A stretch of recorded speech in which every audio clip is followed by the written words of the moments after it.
Welcome to the weekly Homicide Report, the weekly program where we talk about all the people who needlessly died at the hands of another person. So Philadelphia does not want to be outdone by Chicago this year, but lost the race to 100 around 6 a.m. on March 10th when an unknown male was shot in the South Shore neighborhood of Chicago.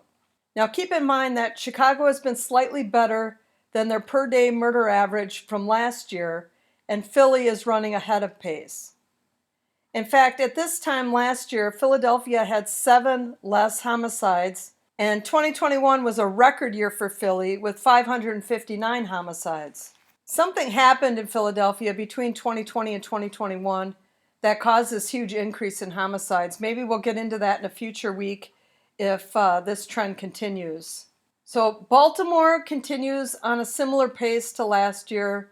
St. Louis and Las Vegas are both slightly better than last year, and Milwaukee continues at a pace equal to the record-breaking 197 murders in 2021, which broke the previous record of 186 in 2020. So Milwaukee is on its third year of rising homicide rates. So here's the weekly increase on these 6 cities from last week.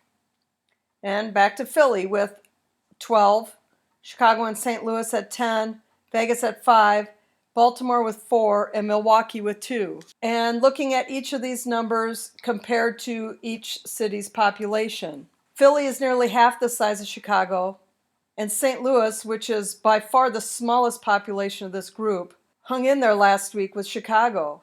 I did a How Safe is My City video on Chicago last week. I'll put a link in the description. But in the video, I compared Chicago to Minneapolis, Minnesota. And Minneapolis has a population of just over 400,000 people, so Chicago is nearly 7 times as large. But you'd be shocked to see how much safer Chicago actually is when doing direct comparisons with other cities. Now, I'm not trying to say like Chicago is safe, just that cities like Chicago and New York get a lot of bad national press, albeit warranted, but you could do the same about many U.S. cities, which on a per 100,000 population basis are actually far less safe. Because due to their size, New York and Chicago's numbers straight up are big. But based on population, not as bad as it's made out to be in the media compared to other smaller cities. So on to the murder-suicides. These are just the ones done with a gun, which are the majority of them. So far in week 10, we are at 129 for the year, and that's 6 higher than last week.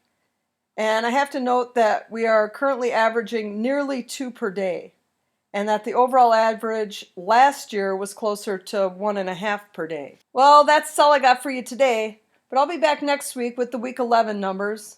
Until then, have a great week, and I'll catch you next week. Support this channel and pick yourself up some original crime-related apparel.